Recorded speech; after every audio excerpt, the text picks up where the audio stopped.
Hello and welcome to my first vlog. Today I thought I'd show you my PC, which I'm currently using to do my all my videos. Sorry for the bad audio, it's internal camera audio. Right, I thought I'd just show you inside and bring over the bits that's inside it. First of all, the case. The case I got is a Fractal design Core 1000 series. It's a really nice little case. Like, cable management is pretty hard. Got in the front I've got a 120mm fan, which I'll show you when I turn it on in a minute. Right, just let me take this off. I've got multi-monitor setup, so it kind of gets in the way sometimes. Right, inside we have one edge case fan. Don't know if you can see the light, it's not that great. One edge case fan, which I believe is 92mm, I think that's the one that's there. Or maybe the 92mm is the one you can see in the back there.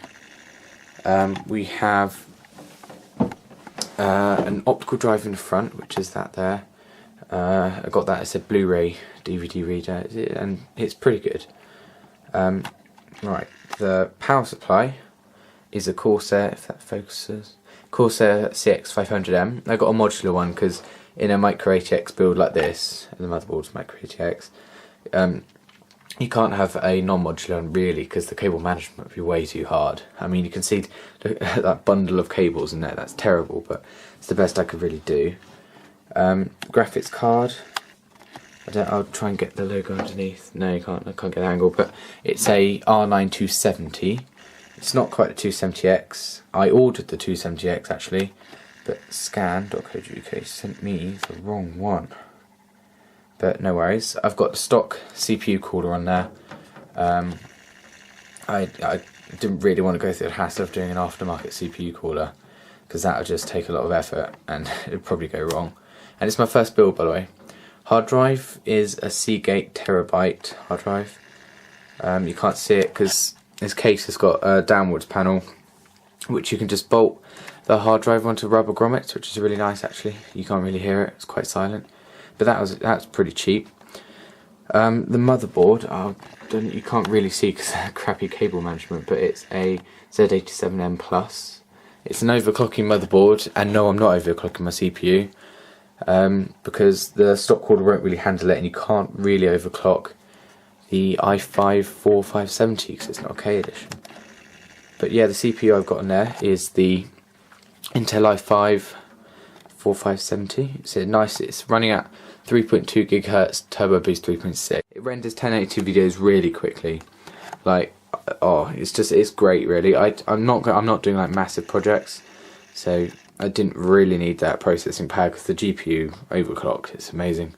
It will run 3 screens, full settings, all of that crap. But yeah, that's my PC. I've got, you can't see it again, I might be able to just zoom in now. No, you can't really see that, can you? I've got, in the black gold slots, I've got 4GB of Vengeance RAM. RAM's really expensive these days, so I only could afford 4GB. I mean, this build came to about £700, give or take. Like the peripherals and stuff, that came to a lot more.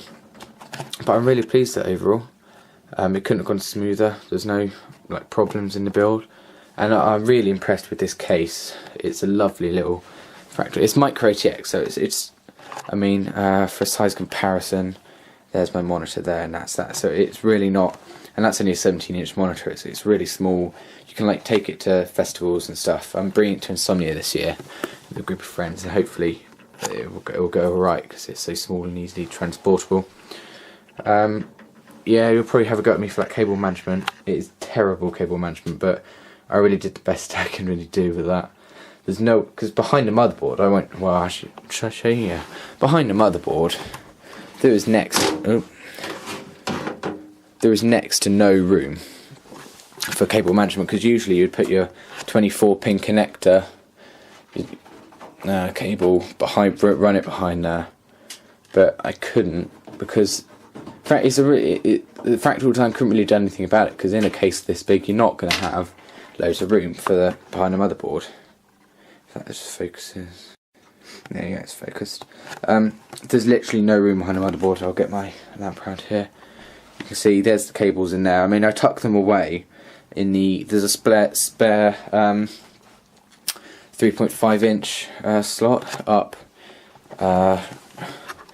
there, just underneath the bay I've got in the front. It's just underneath the 5.25 inch, and because I had to put the cables in there because there's no room, just no room.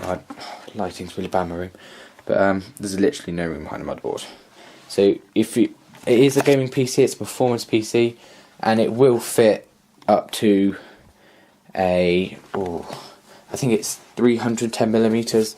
So I mean, the graphics card this is. So I mean, the 270 is a pretty big graphics card. I mean, it's a low high-end gaming card. I mean, it will run full res settings and things. But yeah, it will fit up to like the highest. Look at that dust in the front fan. It will fit the highest length graphics card and video one you can find, and that's the Asus 270. And with the Catalyst Control Center you get with Asus things, you can overclock nicely, and it comes with a GPU tweak with it, which is always nice. And I'll put the side panel on and just show you how quickly it boots up, and the LED fan I've got on the front.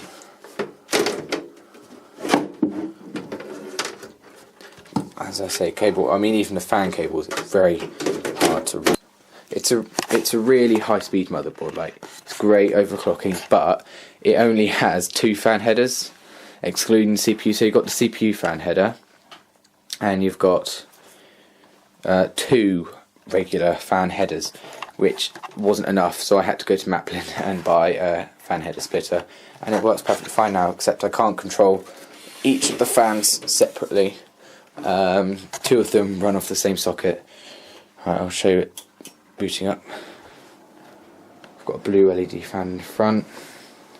Down the side of the case you've got USB 3, HD audio headers, a USB 2, power, and those very bright LEDs. You've got power LED and hard drive indicator, and yeah, they're really nice. It's just a really nice case. Like, I didn't want one of those massive sort of glass or see-through panels because you'll just see the dust, and I just wanted a small portable machine. You'll see the back, they call it some sort of Q shield. It's really just a normal I/O shield. It's got what, 4 USB 3 headers. One's the BIOS flashback, which is great, Ethernet. Then you've got a stereo setup for audio, and you've got an HDMI output. I'm not running off these because obviously this is just coming off the board. And you've got another 2 USBs at the top, and the graphics card has HDMI out, DVI-D and DVI-I, and DisplayPort. You can daisy chain off the DisplayPort, but let's boot it up pretty. I've got no things on startup, so there's the GPU tweak that comes up. Here's the GPU tweak. It just came with the driver's disc. I have updated all my drivers offline, but this came on a disc with the GPU.